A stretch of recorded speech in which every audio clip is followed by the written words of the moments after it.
20절의 말씀입니다. 로마서 1장 18절에서 20절의 말씀 우리 한 목소리로 같이 읽도록 하겠습니다. 로마서 1장 18절에서 20절까지의 말씀입니다. 시작. 하나님의 진노가 불의로 진리를 막는 사람들의 모든 경건하지 않음과 불의에 대하여 하늘로부터 나타나나니 이는 하나님을 알만한 것이 그들 속에 보임이라. 하나님께서 이를 그들에게 보이셨느니라. 창세로부터 그의 보이지 아니하는 것들 곧 그의 영원하신 능력과 신성이 그가 만드신 만물에 분명히 보여 알려졌나니 그러므로 그들이 핑계하지 못할지니라. 아멘. 오늘 말씀의 제목은 핑계할 수 없는 죄라는 말씀입니다. 한번 따라해 보시다. 핑계할 수 없는 죄. 사도 바울이 그처럼 복음을 사랑하고 복음을 즐거워하고 그 복음을 자랑하는 이유가 무엇이었습니까? 그 복음에는 뭐가 나타나 있다고요? 하나님의 의가 나타나 있어서 사람들을 구원하는 능력이 되기 때문에 그렇게 복음을 사랑하고 즐거워하고 자랑했다고 말씀드렸어요. 그러니까 누구든지 자신의 모든 죄와 허물을 깨닫고 누구든지 주님 앞에 믿음으로 나오면 그 사람들은 누구나 할 것 없이 그 복음 안에 있는 의를 힘입어서 구원함을 받습니다. 용서를 받고 새 삶을 얻게 되는 귀한 능력을 얻게 된다는 거예요. 여러분, 모든 사람들이 믿음으로 죄 용서함을 받고 믿음으로 새 생명을 꼭 얻어야 하나요? 모든 사람이 그렇게만 구원을 얻어야 되는 겁니까? 그렇습니다. 왜요? 사람들은 모두 다 하나님의 진노 아래 있기 때문입니다. 이 세상에 태어나는 모든 모태로부터 태어난 이 세상에 있는 모든 사람들은 하나님의 진노 아래 있어요. 하나님이 그 모든 사람들 향해서 준엄한 심판과 진노를 경고하고 계시다는 겁니다. 하나님의 진노, 그 하나님의 진노는 통제가 되지 않는 감정의 분출이 아니라고 말씀드렸어요. 하나님의 진노라는 것은 죄와 악을 변함없이 미워하시는 하나님의 그 미워하심 속에 그 진노가 있다라고 말씀드렸습니다. 그래서 하나님의 진노에는 전혀 죄에 대해 아무 섞은 것이 없는 순전한 진노요 역겨워하심이 있다라는 것을 지난주에 말씀드렸어요. 하나님의 진노. 오늘 우리가 보아야 할 본문은 하나님께서 그러면 그 진노를 어디에 임하시게 하는가? 어디에 임하시게 할까요? 죄에 임하게 합니다. 죄. 그죠? 하나님의 진노는 죄에 임하는 거예요. 모든 사람들이 하나님의 진노의 대상입니다. 자, 그러면 특별히 무슨 죄 때문에 그와 같은 하나님의 심판과 진노가 사람들에게 임하게 될까요? 무슨 죄? 무슨 죄 때문이죠? 자, 18절을 다시 한번 읽어봅시다. 18절. 시작. 하나님의 진노가 불의로 진리를 막는 사람들의 모든 경건하지 않음과 불의에 대하여 하늘로부터 나타나나니. 자, 하나님의 진노가 죄에 임하는데 하나님의 심판과 그 준엄한 심판과 진노가 그 죄에 임하게 되는데 그 죄를 더 상세하게 지금 설명해 주고 있습니다. 자, 죄가 무엇입니까? 그럼 죄가 뭐죠? 크게 두 가지로 정리될 수 있어요. 하나는 불경건, 경건하지 않음. 또 하나는 불의.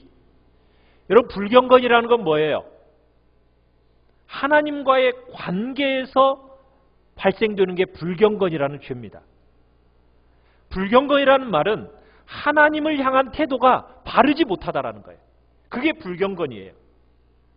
이런저런 구체적인 행위를 한다는 것도 포함이 되겠지만 하나님을 향해서 여러분의 중심의 태도가 옳지 못하다? 그게 불경건입니다. 하나님과 바르지 못한 관계에 머물러 있는 것을 불경건하다 이렇게 말하고 있는 거예요. 두 번째는 뭐라고요? 죄는 또 어떤 것을 가지고 있다고요? 불의. 이 불의라는 것은 뭘 얘기할까요? 사람들과의 관계에서 합당하지 못한 관계에 거하는 죄를 불의라고 합니다. 불의. 오늘 본문은 이 불의를 얘기하고 있어요. 그래서 죄 하면은 뭐와 뭘 합친 것이 죄예요?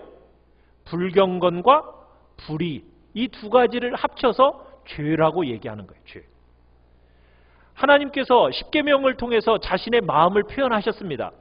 여러분, 그 십계명 안에 크게 두 가지 죄로 분류가 되죠. 1계명에서 4계명까지.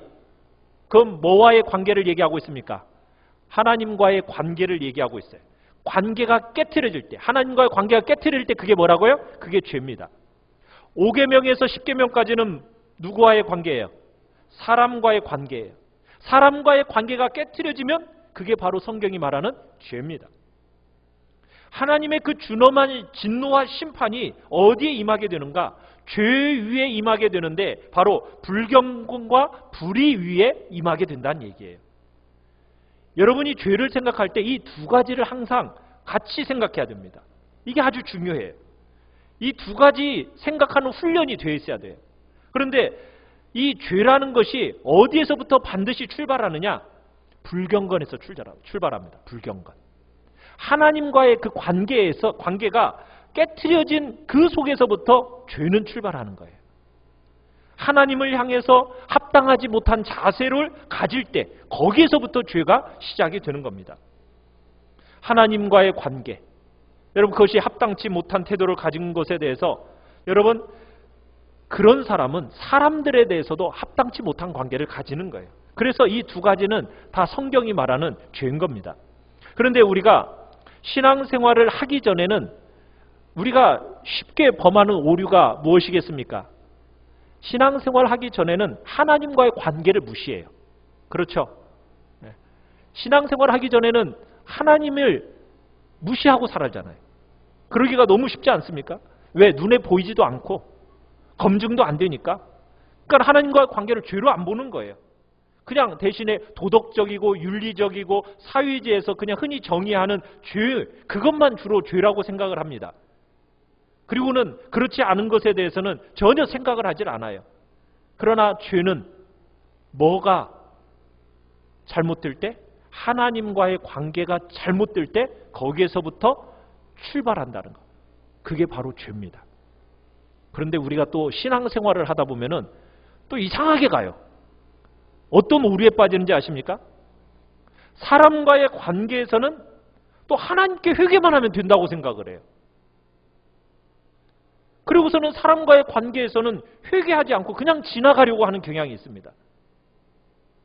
우리 신앙생활하는 사람들의 특징 중에 하나예요. 불의한 관계를 그냥 그대로 두려고 해요. 왜냐하면 나 뭐 했다고? 하나님 앞에 회개했으니까 됐다는 거예요. 하나님이 용서해 주실 거라고 믿기 때문에 사람과의 관계는 정리하지 않고 그냥 자꾸 묻어두고 그냥 지나가려고 합니다. 아니에요. 그 주님이 기뻐하시지 않습니다. 여러분, 주님이 분명하게 말씀하셨던 게 뭐였어요? 우리가 지난번 산상수훈 설교에서도 얘기했던 내용 중에 하나였죠. 너희가 예배를 드리다가 너희 형제와 불화한 것이 생각이 나면 어떻게 하라고요? 예배 드리던 예물을 두고 가서 뭐 한 다음에 형제와 화목하게 하고 그 다음에 예배를 드리라고 하잖아요. 그러니까 사람과의 그 불화한 관계는 반드시 죄가 됩니다. 하나님께서 진노하시고 벌하시는 죄목이 된다고요. 여러분, 우리가 사람과의 불의한 관계 속에서 그 관계 속에는 어떤 것들이 있을까요? 여기 뭐 직장에 다니시는 분들, 고용된 자리에 있을 때 우리는 불의한 자리에 있기가 쉬워요. 조심해야 할 내용이 있어요. 뭐냐면 이 사회는 불의한 상전이 불의한 명령을 내리면은 어떻게 하라고 가르치죠? 불의하게 반응하도록 하는 것이 정당하다고 가르칩니다. 이 사회는 그래요. 그런데 성경은 그렇게 가르쳐요, 안 가르쳐요? 그렇게 안 가르칩니다. 여러분이 죄를 짓도록 요구받는 것은 거절할 수 있어요. 그런데 상전이 아무리 불의할지라도 상전인 것은 인정해야 된다는 거예요. 여러분이 섬기는 사람으로서 합당하게 요구받는 행위, 그거 아주 중요하다는 거예요. 상전이 아무리 악할지라도 여러분이 하나님께서 요구받는 의로운 행위를 그를 향해서 해야 된다는 거예요. 그게 너무 중요하다는 겁니다. 그러니까 직장 내에서 괴팍한 상사들이 있잖아요. 그런 사람들, 성격이 나쁜 상전을 모시고 있어요. 여러분, 그러면은 어때요? 힘들죠? 그런데 그게 성화로 가는 지름길이라는 것은 아시나요? 그게 성화로 가는 지름길이에요. 그게 하나님의 특별 선물이라는 거죠. 왜? 그런 절호의 기회가 없어요. 어떻게? 내가 거룩하게 변화되어지는 특별 선물로 주신 대상이 바로 누구라고요? 불의한 상전이거든요. 그래서 세상에 그렇게 나쁜 상전을 모시고 있는 분은 복이 있는 사람이에요. 왜? 내면이 완전히 뒤집혀지거든요. 그래서 우리를 뭐하게 만들어줄 거다? 예수 그리스도와 닮아가는 모습으로 만들어지는 영광이 있을 거라고 얘기를 하는 거예요. 그러니까 좋은 상전이 어떻게 보면 전부는 아니라는 거죠. 애먹이는 상전. 그 애먹이는 상전이 하나님이 허락하셨을 때 우리는 순종하는 의로운 관계를 맺어야 된다는 거예요. 여러분, 요즘 부모들이 자녀들을 양육을 하는데 의롭게 자녀를 양육해야 되는데, 여러분, 의로운 자녀 양육이란 건 뭘까요? 한국 사회와 이 한국 교회에 어떻게 보면은 이 교육이라는 것이 불가능한 상태가 됐습니다. 의로운 교육이라는 게. 왜냐하면 부모가 누구에게 비위 맞춰요? 자식에게 비위 맞춰요. 많은 경우에 지금 그렇게 가고 있어요. 그러니까 교육을 포기하고 사는 거죠. 여러분, 자녀 교육이라는 것은 어떤 겁니까? 부모가 삶을 살아가면서 하나님이 말씀하시는 것, 주님이 원하시는 기준, 그것을 따라서 삶을 살 때 교육이 되는 거예요. 자녀들이 그 부모를 보면서 권위에 순종하는 것도 배우고요. 또 부모의 삶의 원리를 바라보면서 저렇게 살아가는 삶의 원리를 나도 세워야겠구나, 이렇게 생각하면서 가는 거야. 그게 교육이 되는 거잖아요. 그런데 요즘 우리 젊은 부부들이 교육하는 거 보면 어때요? 누구에게 물어봐요? 갓난쟁이한테 물어봐요. 3살, 4살, 5살짜리한테 물어봐요. 물어보면서 인격적으로 교육한다고 얘기해요. 여러분, 그게 인격적으로 교육하는 걸까요? 아닙니다. 삶의 중요한 중심을 잃어버리는 거예요. 부모가 진리 안에서 딱 기준을 세워놓고 부모가 삶을 살아가면서 그 삶을 사는 부모를 보면서 자녀들이 순종하는 것을 배워야 되는데, 그리고 하나님의 진리를 딱 법 아래 세워놓고 그리고는 그렇게 사는 부모를 보면서 자녀들이 자신의 그 가치관, 그것을 부모의 가치관과 기준을 형성하는 시간으로 삼아야 되는 것이 어떻게 보면 자녀들의 시간인 거예요. 부모를 바라보면서 그렇게 가야 되는 거거든요. 그런데 부모가 자꾸 누구하고 맞춰요? 자녀들하고 맞춰. 자녀들하고 맞추는 세대를 지금 살아가고 있는 거예요. 여러분, 그것은 불의한 자녀 양육입니다. 자녀가 원해주는 거 다 하는 게 의로운 게 아니라는 거예요. 자녀가 스스로 다 결정하도록 여러분 내버려 두는 것이 바른 교육입니까? 그게 아니죠. 그건 불의한 교육이라는 거예요. 사람과의 관계에서 바르지 못한 것, 하나님 앞에 죄로 여겨지고 그리고 불의하다고 여기시고 하나님의 진노가 그 위에 임하는 겁니다. 그렇다면 여러분, 죄를 하나님과의 관계에서 먼저 보지 않고 사람에게서 먼저 보는 이 관계, 먼저 보는 이 습관, 여러분, 이거 바른 것일까요? 그렇지 않죠. 죄는 항상 어디에서부터 먼저 봐야 된다고요? 하나님과의 관계에서 먼저 봐요. 하나님과의 관계. 하나님과의 관계를 보지 않고요, 먼저 보지 않고 사람과의 관계에서 먼저 보는 습관이 있으면 어떤 생각을 하게 되냐면, 내가 그래도 최선을 다했어. 남들 보기에 내가 정직하게 살았고 내가 얼마나 경우가 바른데 내가 그리고 폐를 끼치지 않았다고 내가 남의 거 훔친 적이 있까? 나는 없어. 나는 그래도 법 없이 살 수 있는 그런 바른 삶을 살고 있다고. 여러분, 그렇게 말한다 할지라도요, 하나님 앞에서는 죄인입니까? 아닙니까? 죄인입니다. 어떻게 보면 성경 속에서 더 극심하고 엄격한 죄인일 수 있다라고 성경은 얘기하고 있어요. 하나님과의 그 바른 관계에서 바르지 못한 관계가 맺어져 있고 하나님을 향한 중심의 태도가 합당하지 못한 것에 대해서 하나님의 진노가 있고 심판이 있습니다. 절대로 면할 수가 없어요. 성경은 분명히 그렇게 얘기합니다. 하나님 앞에서 아무 도움도 받지 않고 자기 스스로 설 수 있다라고 생각하는 사람, 그런 교만한 사람은 더 큰 죄인이라고 말씀하고 있어요. 하나님의 영광이 뭔지도 모르고.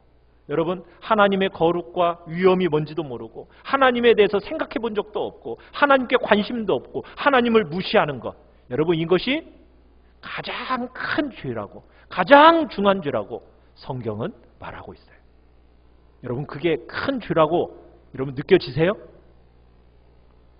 그냥 우리는 사람과의 관계 속에서만 나쁜 짓 하는 것이 죄라고 느껴지지, 하나님 앞에 하나님을 무시하고 하나님을 어떻게 하면 영광이 뭔지도 모르는 게 죄라는 생각이 별로 안 들죠? 아니라는 거예요. 그게 가장 큰 죄고 가장 중한 죄라는 겁니다. 성경에서 가장 크고 가장 중한 죄가 바로 불경건의 죄예요. 불경건의 죄. 여러분, 우리가 이 땅에서 열심히 살고 도덕적으로 윤리적으로 살고 남부럽지 않게 살고 애써서 수고하고 사람들에게 인정받는다고 해서 여러분 그게 되는 게 아니에요. 하나님을 향한 태도가 잘못되면 그것은 더 가증하고 더 악하다는 거예요. 여러분, 그 죄에 대해서 우리가 생각을 하셔야 됩니다. 하나님을 향한, 사람을 향한 가장 지극한 죄, 바로 불경건의 죄예요. 하나님이 지으셨고 하나님이 먹여주시고 하나님이 그렇게 수고하시는 거 전혀 의식하지도 않는 거, 여러분 그게 죄라는 거예요. 여러분, 그게 죄라고 생각이 드세요, 안 드세요? 생각이 드십니까? 네. 여러분, 그 죄입니다. 큰 죄예요. 가장 큰 죄라는 거예요. 불경건의 죄라는 거예요. 그거 우리 심각하게 생각해야 돼요. 네. 하나님에 대해서 생각하지 않고 무시하고 내가 마음대로 내 원하는 대로 살아가는 것이 가장 큰 불경건의 죄라는 거. 그래서 주님의 성경에서 끊임없이 얘기하는 게 뭐예요? 너희는 마음을 다하고 성품을 다하고 힘을 다하고 뜻을 다하여 어떻게 하라고요? 내 하나님 여호와를 사랑하라.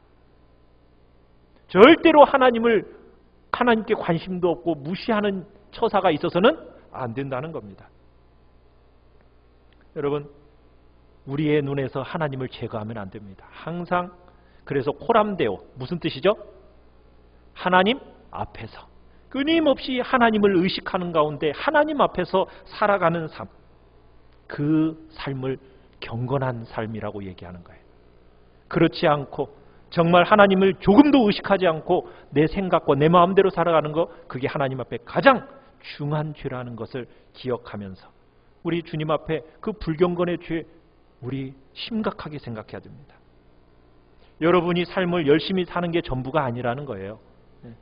여러분이 그저 삶을 최선을 다해서 살아가는 것, 남에게 유익을 끼치면 된다? 아니에요. 그게 전부가 아니라는 거예요.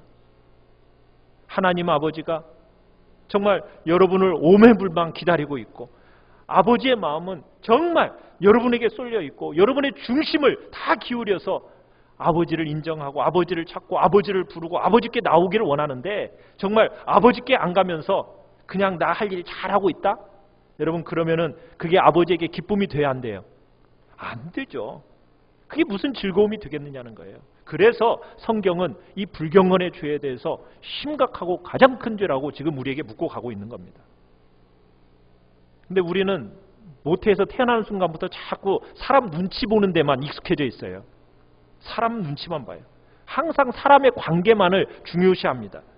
그렇게 살아가는 게 인생이에요.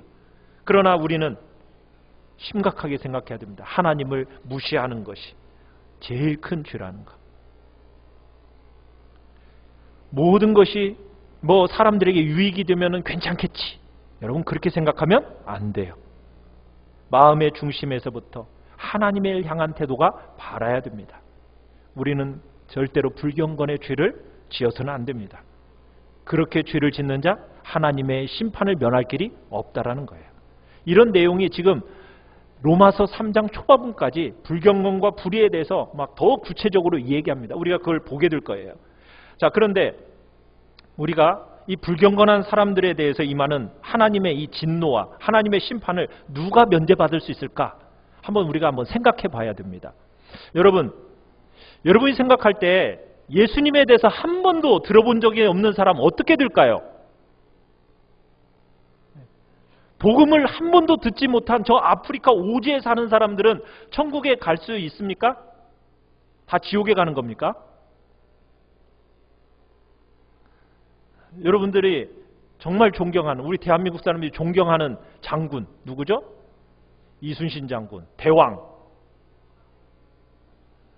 누구요? 세종대왕. 그죠? 여러분, 이 사람들 어떻게 될까요? 어떻게 돼요? 그렇게 질문하면 이제 답변을 잘 못하시네요. 어떻게 됩니까? 지옥에 가요? 지옥에 갔어요? 아니에요? 안 가봐서 몰라요? 여러분, 제가 지금 무슨 얘기를 계속 하고 있었죠? 불경건의 죄에 대한 얘기를 지금 계속 해왔죠. 여러분, 복음도 없이 말씀도 전해지지 않는 그 시대 속에서 정말 선하게 살았어요. 바르게 잘 살았어요. 여러분, 그분은 어떤 자리에 머물러 있을까요? 여러분, 석가모니나 공자 같은 사람 얼마나 훌륭합니까? 어떻게 되었을까요? 오늘 성경은 우리에게 지금 뭐라고 말하고 있어요? 아무리 이 땅에서 훌륭한 삶을 살았다 할지라도 하나님을 향한 태도에서 불경건의 죄를 지었다면 어떻게 된다는 거예요? 그는 하나님의 진노와 심판 아래 있는 겁니다. 하나님을 향해서 하나님을 인정하고 하나님을 알고 하나님을 향한 바른 관계 안에 여러분 들어가 있지 않으면 다 어떻게 된다고요? 하나님의 진노와 심판 아래 있는 겁니다. 이게 지금 성경에서 단호하게 말하고 있는 내용이에요. 여기 이거 불분명한 게 아닙니다. 단호합니다. 나는 몰랐어요. 저 아프리카 귀퉁이에 저 살고 있어가지고요. 저 예수에 대해서 들어본 적도 없고 저 성경 만져본 적도 없다고요. 여러분, 또 복음 한 번도 들어본 적도 없는데요. 이거 괜찮아요? 아니라는 거예요. 어떤 사람들처럼 복음을 듣고 대적하고 미워하고 거슬렸으니까 그런 사람은 지옥에 가는 거 당연하다고 쳐요. 그런데 나 복음 한 번 들어본 적도 없단 말이에요. 저 성경 한 번 만져본 적도 없다니까요. 근데 저 지옥 가는 거 당연해요? 그 당연하는 거 너무 불의하신 거 아닙니까? 하나님? 여러분, 그런데 성경은 뭐라고 얘기해요? 그 불의하신 건가요? 아니라는 거예요. 왜? 성경은 그들도 다 하나님의 진노와 심판을 면할 길이 없는데 왜 그러느냐? 우리 19절 20절을 한번 읽어봅시다. 19절 20절 시작. 이는 하나님을 알만한 것이 그들 속에 보임이라. 하나님께서 이를 그들에게 보이셨느니라. 창세로부터 그의 보이지 아니하는 것들 곧 그의 영원하신 능력과 신성이 그가 만드신 만물에 분명히 보여 알려졌나니 그러므로 그들이 핑계하지 못할지니라. 그렇게 훌륭하게 산 사람들도 다 어떻게 된다고요? 지옥불에 던져진다고요. 어떻게 던져진다는 거예요? 핑계할 수 없게 던져진다. 핑계할 수 없게. 그 이유가 뭐라고요? 하나님을 알만한 것이 그들에게 하나님께서 보여주셨기 때문이라는 거예요. 하나님 보여주셨기 때문에. 성경도 없어요. 저 교회도 없고요. 예수에 대한 복음도 들려본 적이 없어요. 여러분, 그렇게 말할지 모르겠지만 하나님이 그들에게 이미 뭐 해주셨다고요? 다 알려주셨대요. 아무도 핑계하지 못하도록 알려주셨대요. 그래서 하나님의 준엄한 심판과 하나님의 준엄한 진노를 면할 길이 없다라는 거예요. 여러분, 그것이 뭐냐? 19절에서 두 가지로 말씀하고 계십니다. 첫 번째로 보면은 하나님을 알만한 것을 그들 속에 보이셨다 이렇게 말했어요. 보이셨다. 여러분, 사람들 속에 하나님을 알만한 컴퓨터 칩을 딱 내장시켜 주셨다는 거예요. 그러니까 모태로부터 태어난 모든 사람들 속에 뭐가 있다고요? 하나님을 인식할 수 있는 기능이 사람들 속에 다 들어있다는 거예요. 모든 인간들 속에는 하나님을 인식할 만한 기능이 그 속에 다 들어있어요. 두 번째는 뭐냐? 20절입니다. 20절 같이 한번 읽어볼까요? 시작. 창세로부터 그의 보이지 아니하는 것들 곧 그의 영원하신 능력과 신성이 그가 만드신 만물에 분명히 보여 알려졌나니 그러므로 그들이 핑계하지 못할지니라. 자연과 만물 속에 하나님을 알만한 것을 어떻게 하셨다고요? 다 주셨다는 거예요. 자연과 만물 속에서 하나님을 인식할 수 있도록 하나님을 알 수 있도록 그 자연 만물 속에 다 넣어놓으셨다는 거예요. 이 두 가지를 합쳐서 신학적으로 뭐라고 얘기하느냐? 자연 계시 혹은 일반 계시라고 부릅니다. 자연 계시, 일반 계시. 자연 계시, 일반 계시라는 건 뭐냐면 하나님께서 교회를 나와 복음을 듣지 않았어도요, 사람들의 마음속에 하나님을 막연하게나마 인식할 수 있는 신인식 기능, 그것이 그 속에 내장되어 있다는 거예요. 모든 인류 속에는 다 신의식, 신인식을 할 수 있는 그 기능이 내장되어 있어요. 또 바깥으로는요, 사람들 바깥으로는 자연 만물 속에다가 하나님의 그 신성과 능력을 다 새겨 놓으시면서 사람들로 하여금 하나님을 알 수 있도록 보여주셨다는 거예요. 계시해 놓으셨다는 거예요. 자연 만물 속에다 다 새겨 놓으셨다는 거예요. 그게 일반 계시고 자연 계시입니다. 여러분, 사람 속에 절대자에 대한 인식이 살아있다라는 그 반증이 뭘까요? 여러분, 과거로부터 지금까지 한번 역사 속에 세상을 한번 딱 돌이켜 보십시오. 세상 구석구석을 살펴보면 하나님을 인식하지 못한 족속들이 있을까? 한번 찾아보세요. 없어요. 다 전부 다 신에 대한 인식을 가지고 있어요. 그러니까 그들 속에 뭐가 있어요? 종교가 있어요. 종교가. 모든 인류 속에는 여러분, 미개인이든 문명인이든 다 뭐가 있습니까?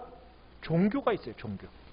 아주 발전된 사회든 아주 미개한 사회든 다 상관없이 전부 종교 없는 인류 집단이 있어요, 없어요? 없어요. 모든 사회에는 다 종교가 있다고요.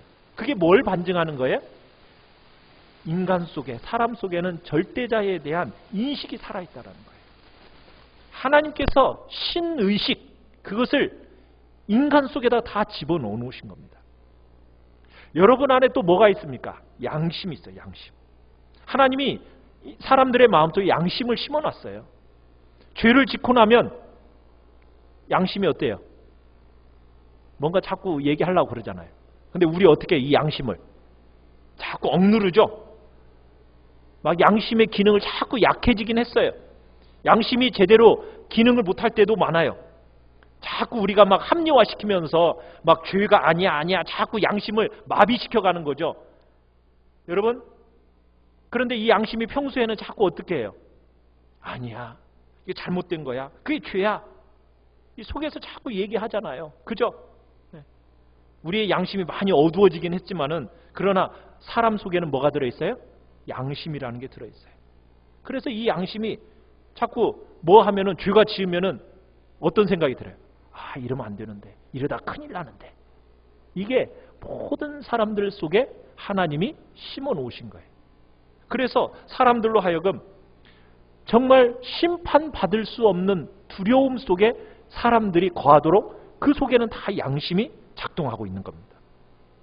그러니까 하나님께서 우리의 내면 속에다가 하나님을 볼 수 있는, 하나님을 알 수 있는 모든 인류의 신의식이 존재하고 있다는 거. 그래서 뭐 할 수가 없어요? 핑계할 수가 없는 거예요. 두 번째로 자연계시. 여러분, 온 자연 만물을 한번 보세요. 하늘을 보시고 땅을 한번 보세요. 여러분, 욥기 38장에서 41장까지 보면요, 하나님이 욥에게 말씀을 하십니다. 어떤 말씀을 하는지 혹시 아세요? 내가 하늘과 땅을 만들 때 너 어디 있었냐? 내가 땅의 기초를 쌓을 때 너 어디 있었냐? 내가 바다들의 경계를 정하고 만들었을 때 너 어디 있었냐? 너는 독수리, 매, 악어 봤냐? 껍질이 그렇게 단단한 그 힘을 가진 그 하마 너 봤냐? 하면서 38장부터 여러분 41장까지 보면 욥을 막 하나님이 몰아세우면서 자꾸 얘기하세요. 의로운 욥. 그렇지만 하나님 앞에서 고난을 감당하다가 지치고 상해 있는 그 욥을 향해서 하나님이 뭘 얘기하십니까? 엄청난 광대하심, 이 자연 속에서 그 하나님의 능력과 영광을 욥에게 자꾸 보여주시면서 말씀하시는 거예요. 그러니까 욥이 하나님과 그렇게 변론을 하다가 뭐라고 마지막에 고백을 하죠? 42장에 가면 욥이 하나님께 뭐라고 고백을 합니까? 제가 전에는 하나님을 귀로만 들었더니 이제는 뭐 한다고요? 눈으로 보나이다. 이렇게 얘기를 하고 있어요. 여러분, 하나님이 뭐 직접 형상을 딱 보여줬다는 얘기일까요? 아니에요. 자연에 나타나 있는 하나님의 그 엄청난 계시를 욥이 하나님을 통해서 딱 깨닫고 나니까 온 자연 만물 속에 보이시는 하나님의 그 광대한 영광들이 그 눈앞에 보여지면서 하나님 앞에 굴복하게 됐다는 얘기예요. 여러분, 욥이 그런 거죠. 야, 나같이 벌레 같은 자, 먼지 같은 자, 내가 하나님 앞에 불평하면서 살았는데 정말 내가 악한 자구나. 자연 속에 나타나 있는 하나님의 그 신성과 능력을 본 순간 욥은 그 앞에서 거꾸러졌던 거예요. 여러분, 자연 계시 안에 뭐가 들어있다고요? 하나님의 하나님 되심이 새겨져 있다고요. 얼마나 포괄적이고 압도적인 계시인지 모릅니다. 여러분이 좀 눈을 들어서 한번 보셨으면 좋겠어요. 좀 하늘도 좀 보시고 땅도 좀 보시고 새도 보시고 여러분의 인체도 한번 관심 있게 보시고 저 광대한 우주도 한번 생각해 보시고 사람 핑계할 수가 없어요. 하나님이 정말 계시다는 것, 하나님이 어마어마하게 광대하시다는 것, 그 사실을 알도록 하나님이 만들어 놓으셨고 우리에게 주변에다 딱 놓아 놓으신 거예요. 하나님은 그분에게 합당하고 존귀하게 그분을 찬양하도록 그분을 인정하기에 충분한 계시가 바로 이 자연 계시 속에 들어있고 보여지고 있다는 거예요. 핑계할 수 있을까요? 없어요.